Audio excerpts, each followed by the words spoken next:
Hey everyone, thanks for coming along to running everything you need on GCP if you run a SaaS. Quick show of hands, who has a SaaS that they're running, that they're operating? One person, two people, three? Okay, a few people, that's good. And who has used GCP in some way before? Okay, most of you, that's okay. You're in the right spot. My name's JK. Thank you for the introduction, Kaz. I'm from Perth, so think of that what you will, but we have the better coffee than Melbourne. I'm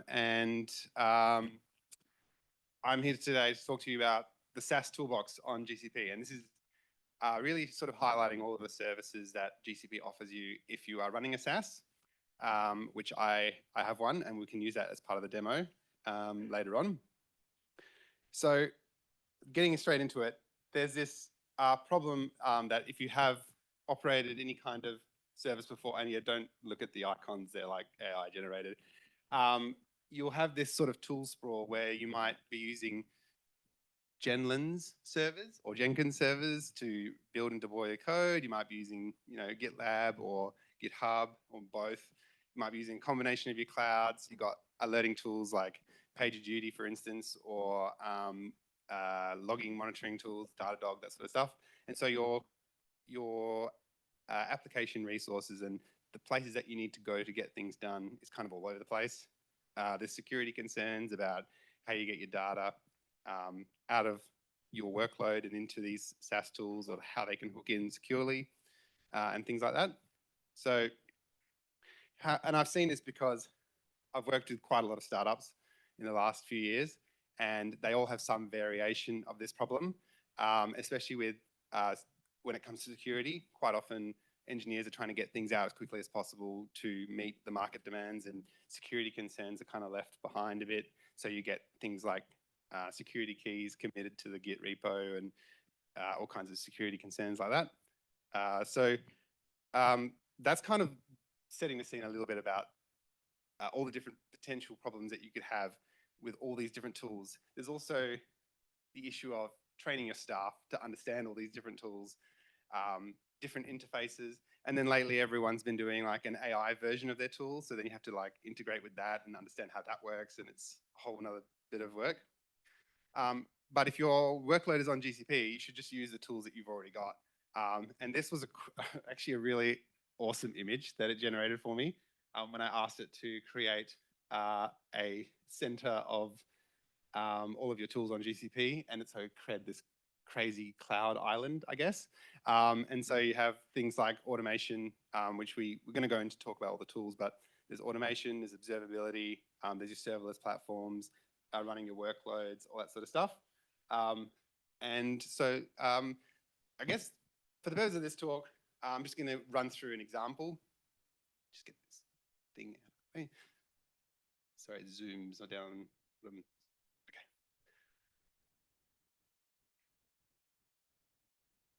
Okay. So what we'll do is we'll sort of walk through the flow of building a new feature, getting it out into some kind of production or test environment, and then operating that feature or monitoring it. And so for this example, I've built a SaaS called Rocket Flag, which is like a feature flagging tool, and I built it on GCP, and so we can use that as a real world example. And if you want a live demo, you can sign up there. And yes, this is a shameless plug, but what this will do will be when I have new users register for an account, I have an alert configured, which sends me a message to a alerting channel based on a log metric. So we can see that in action later on if anyone wants to sign up. If not, I can show you a screenshot. Completely understand. So let's follow the life cycle of a feature request. This might be what a lot of software engineers deal with, but hopefully we get a well-made Jira ticket from the product manager, and they'll say, we need this thing so that it can do this in order to achieve this goal, which, we can dream. And then eventually the ticket is picked up off the backlog and the work begins. Once the work is completed, there'll be some automated tests that are written based on the specs of the ticket. The code's written, and then those tests go from red to green if you follow the TDD approach on the dev machine. And then we might push them to a branch on a remote server, which will get tested and then reviewed. And then eventually we merge the code, we deploy that code, and we have QA and test, and then finally the release. So for phase one, let's talk about some of the tools that you can use. Now, these are sort of optional tools that I put in here because it's kind of, you don't really need them, and I probably wouldn't recommend them on a day-to-day, but for definitely for short-term or in a pinch things that you might need. In the Google Cloud Console, there's a tool called Cloud Code, which is like a VS Code-like interface. It's got a pre-configured Google Cloud stuff. You can see there's a little, I don't know if you can tell, but there's a little extension there, which is Cloud Code, and it has all the GCP integrations in there. It's also got Gemini, of course, because that's Google, and has pre-built tools for Python, Go, JavaScript, etc. And you can also host web servers there if you're running a Flask server or something like that. You want to just check it. It gives you a secure connection to like a local hosty kind of thing, which is hosted in your Cloud Shell. So these are great for like lightweight editing if you're doing Cloud Functions or something like that, or a lightweight change to your Cloud Run servers. But these are some dev tools that you can use, and it's completely free. When it comes to the source control and code review section of your lifecycle of your feature, Google Cloud integrates really well with GitHub and GitLab, and this is a GitHub example. But at the PR stage, you want to automate your status checks. So Cloud Build, which is GCP's CI/CD platform, can be used to automate a lot of these tasks. So in this example here, you can see that this is the output of a Terraform log, but from it you can do your CI/CD tests, you can lint your code, build Docker images, all that sort of stuff. But you might be thinking, well, I already use GitHub Actions, or I already use something else. So why should I switch? I said, so the reasons for that is, one, it's another tool that you have to manage, and the security considerations which I touched on previously. If you're building an artifact, then you need to do something like a workload federated identity to securely push to your code repository or your artifact registry. If you want to deploy out to production or something like that, you have to give permission to a third party, in this case being GitHub, to allow them to push into production. So you may not want to do that. So Cloud Build, which does similar things as GitHub Actions, is already running in your Google Cloud projects. So there's that less security issues to think about. Okay, so now we've merged to master branch. The developer's coding work is done, and now hopefully our automation is taking place and it gets our code out into production, which is where the fun really starts. Let's go into phase two now, which is to deploy our code. So in the assembly line, I guess you could call it, we have new code in our master branch, and it's time to build an artifact. So similar to the CI checks, Cloud Build, again, the CI/CD platform can be used to install our dependencies, create Docker images, push them to artifact registry, and then for them to be deployed. And you can see the steps there are pretty straightforward. This is for a node service. We've got our builders, cloud builders, which Google provides out of the box, and we just need to do a few steps there, give it an identity so that when you look at it in the output, it's very clear on what each stage is doing. So in this case, the first step is to install the dependencies with npm CI, and then we test it with npm test. And then the next stage on line 10 there is using Docker to build a Docker image. So we just do Docker build, give it a tag, and then we push that built Docker image to the artifact registry, which we'll talk about in a second. And then finally, we deploy to Cloud Run. So in this case, we're deploying the Docker image to the Melbourne region, and we're allowing anyone to invoke that service. So artifact registry, this is where we store our Docker images. Again, there are lots of different tools that do this, but artifact registry is already on GCP, especially if you have very, very large Docker images, which I have seen in multiple tens of gigabytes before. It can be very expensive to, in your egress costs, to pull those images across from different storage solutions into Google Cloud or the other way, or the other direction. So having it, and also it takes time to pull that image. So if it's already in the same data center or region, it's much, much faster. And obviously the workloads that are running those services are authenticated. So only those services can pull only those images. So you get that kind of security authorization as well. You can go really far into this if you want to with things like binary auth, but for now, let's just talk about artifact registry. If you want to, you can also store multiple versions of these Docker images, so you can quickly roll back to an old version if you need to. And this can store all the different versions of our app. Okay, so the artifact is built, and now we want to ship it. So if you're shipping to production or to a test environment, Cloud Run's a really good option for running containerized workloads. I'm seeing less and less reasons to use Kubernetes these days, but especially if you're running a startup, I would very heavily lean towards something like Cloud Run, if not Cloud Run itself, because of the way that it's much more hands-off in terms of operational management. So you don't need a dedicated SRE person to manage your Kubernetes clusters. As you can see from the screenshot, it's very developer and ops friendly.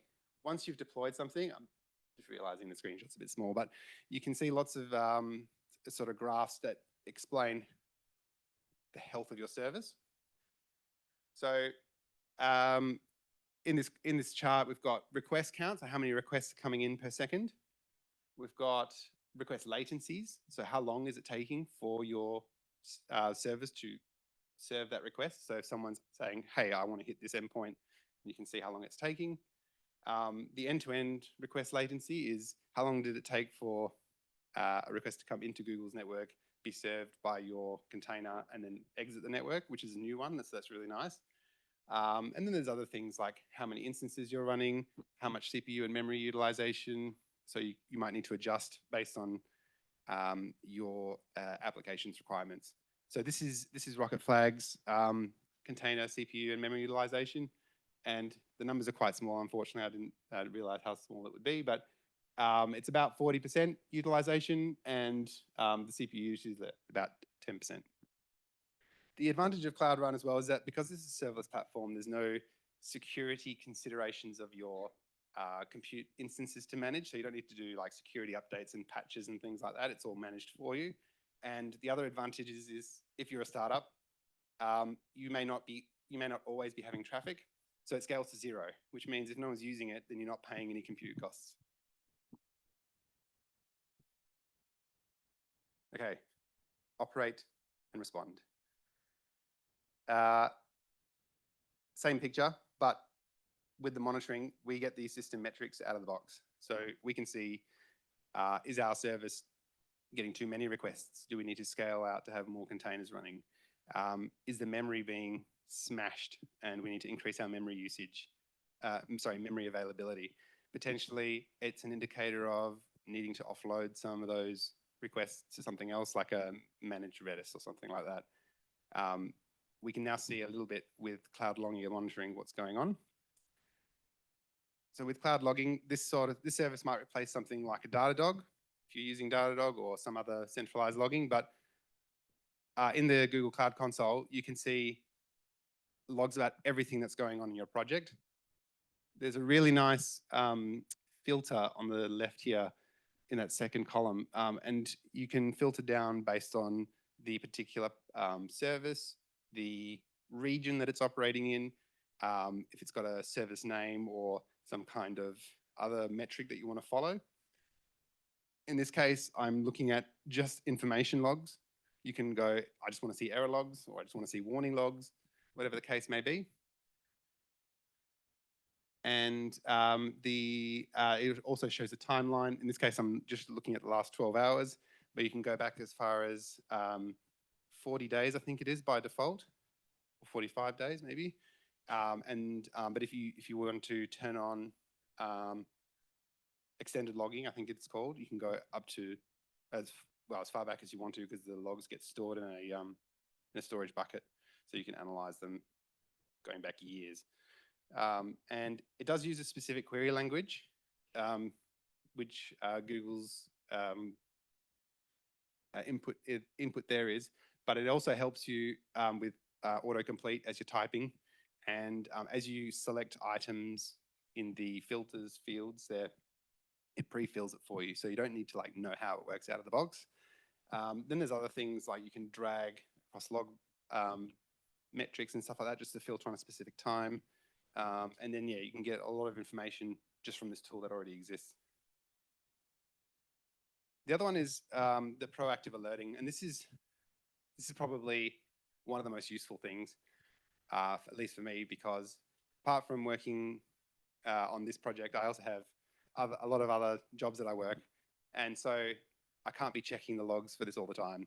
So this is where the monitoring comes in, and this is what I was talking about at the beginning of the talk. If anyone wants to register, we can check in a minute. But you can set up all kinds of alerts that are useful for you to know that you might be interested in or want to care about. So for instance, I have a log that says new user registered, I think it is. And a log-based metric I have set up that says, as soon as this log appears somewhere, send me an alert. So I'm interested in knowing when I've got a new user that's added, because I can then maybe want to welcome them to the platform, send an email, say, hey, saw that you signed up, let me know if you've got any questions, that kind of thing, sort of like a nice sort of service to have. You might also be interested in, tell me in Slack if the error message, if there's any errors or the error rate's above 1% for 5 minutes. I have any errors turned on, which got noisy once, but then it allows me to be on top of any kind of errors that come through, because I want to be able to fix them as quickly as possible. But if you have operating a service that's really, really busy, you might want to say, okay, well, only tell me about errors if they're only above 1%, or something like that. You might want to check if you've got a new payment, something like that, or when a health check's failing. When you set this up, there's all kinds of different notification channels that you can do. In this image here is from Google Chat. That's built into Gmail. So if you use Gmail, then you'll already have this. And then in the notification channels on the side there, I've got Google Chat as the channel type, and you can just set up alerts to go through to there. The other one I want to touch on is something that's fairly recent, and it's very, very helpful if you're in a team and you've got multiple developers committing code, of which you may not be sure about what the features are that are going in, especially if you're the dedicated SRE or dedicated cloud person that's running the service. You can open any log, and then you can press the button there that says explain this log entry. And what happens is that on the side, a bar pops out with a pre-configured prompt actually from Google that says you're a Google site reliability engineer and you've got an in-depth understanding, blah, blah, blah. Explain this log. And so then what happens is the entire log's contents goes through to that prompt, and it gives you a response about what's going on. So in this case, I just happened to pick a successful one, but it says the request was processed by the revision that ran in South America West 1. So I've got some customers in Chile, I think it is, that are using it, and the region, and it returned a 200 okay, and it completed with low latency, which is just, I guess, nice to read. But you can look at the log information at the top there. So you can see that the request was a GET, status code was 200, it served 376 bytes, and it was served in 4 milliseconds, and it was from using that Chrome browser version number. So that's like kind of nice stuff that you can see. When there's an error, it's really helpful because you can ask further questions from the log explanation, and you can also ask it to try and help you resolve it. How might I fix this error? So it can be very helpful, but again, with anything with AI, take it with a pinch of salt. Sometimes it works, most of the time it doesn't, but it is helpful to sort of guide you down the right path. So some of the, I guess, conclusions or takeaways that you might want from this. This is the full picture of what we've just talked about. So if we've gone from an idea or a bug fix to a fully monitored production feature, all in the one platform. We've planned for our feature, we've written the code for it, we've built it, tested it, deployed it, and we're running the service. And now we're also able to monitor that service. So this is the DevOps helix, if you haven't come across it before, which is, so DevOps is, despite its name, is not actually a job title, it's a culture. And it's all of these things built into one sort of philosophy of planning for a service, writing the code, building it, testing it, and releasing it.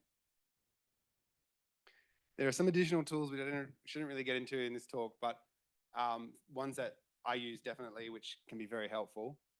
One of them is identity platform. So you might use various like authentication services. I'm trying to think of one. Auth0, for example, is one of the ones. It's free up to a point, and then you have to pay. Same with identity platform. It's free up to a point, and then you have to pay. But identity platform's already part of GCP. So it's one less external service to have to manage, especially with identity, because it's a secure service. You want to make sure that whatever identity you're giving out, that it's got secure resources, and then you don't have to worry about cross service trust, I guess. Cloud Trace is really, really good if you're doing tracing. So this is where you would get a request come in and you can see bottlenecks in your code or bottlenecks between services if there's multi-services or like microservices that you're running. Error reporting is like a centralized error dashboard for aggregating all your error logs. And so you can say, oh, okay, well, in the last 30 days, we've had this error appear 30 times. We've had this one appear in the last day, but it's new, so it might be related to a recent code change. It's kind of helpful to understand the health of your application. Cloud Armor, a web application firewall. So that's where you want to control what traffic actually hits your service. It's very, very useful if you are being, if people are attacking a service and trying to get things like environment variables or whatever else out of it. It's a really, really useful tool. And Cloud CDN to deliver your assets to users quickly. This is where you might want to you might be thinking of something like Cloudflare.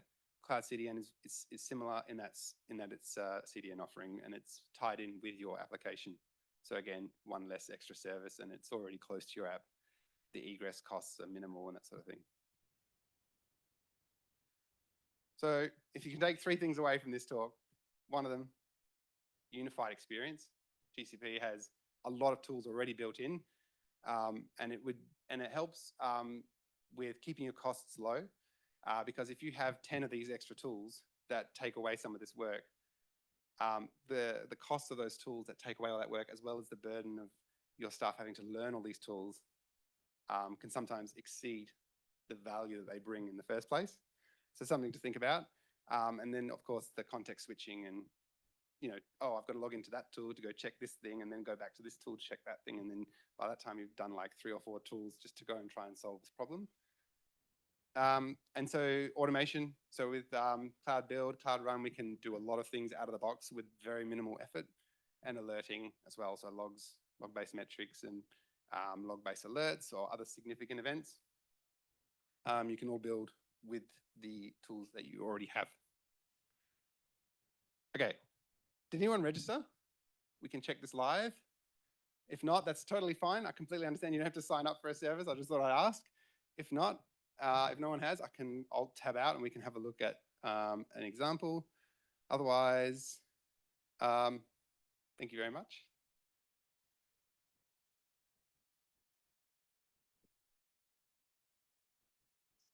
Let me just quickly alt tab and see if anyone has. No alerts. Okay, that's fine. So this is what they look like. Had someone registered, they pop up in this Google Chat alert channel that I've set up. And when an error comes in, you can see some details about it. So in this case, an error popped up. Oh, there we go. Someone's registered. Thank you, whoever that was. And you can see that there was an error has hit this service, and it was on this revision, and it was in this region. So if I wanted to, I could press this button here, and it would take me straight into the Google Cloud Console where that error appeared, and then I can look into more information about that error.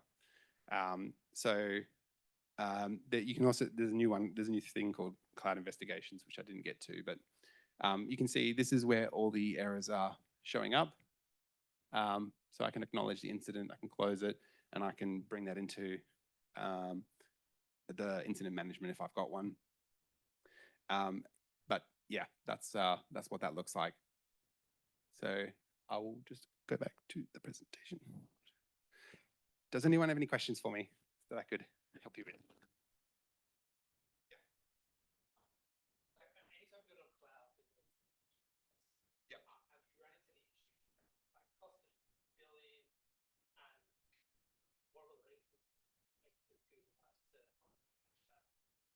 Good question. Yeah, there is a cost there is the concern of costs. I completely understand that. So a lot of the tools that I've talked about today are free because they are sort of included as part of the virtue of using the services that produce them. So for example, Cloud Run has a pretty generous free tier, but by using that service, you have access to the logs and the metrics and that sort of stuff. So you get all that stuff as part of paying for that service. You could pipe those logs, for instance, to an external service like Datadog, for instance, or you can use GCP's one. So the logging, for instance, doesn't actually cost anything unless you're keeping the logs for a very, very long time. And so the cost really comes down to how much you're using one of those tools. So from the list of all the stuff that we talked about, Cloud Run actually cost me like 3 or 4 cents a month to use. Like it's really cheap. And I'm using Go as my programming language. So the startup time is very, very quick, and the serve time is also very quick. So when a request comes in, you're only paying for the time that the request is actually being served. As soon as the request has been served, you stop paying. So it's, as your service gets busier, you will pay more.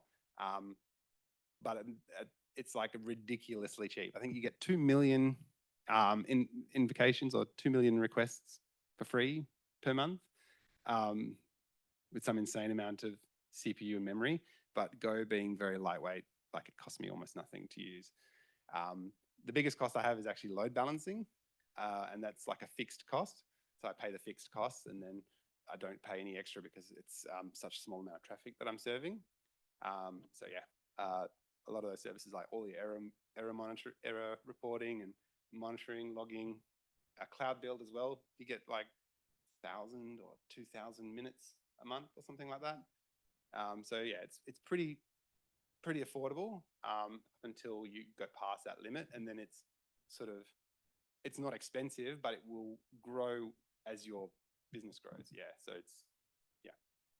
Does that make sense? And there's all kind of like billing alerts that you can set up if you want to say, oh, I only want to spend like $10, $100 a month or something if you're just starting out, and then get alerted on that. So you can be across it. Yeah. Any other questions? Cool. Okay. Well, thank you very much for coming. I hope you learned something.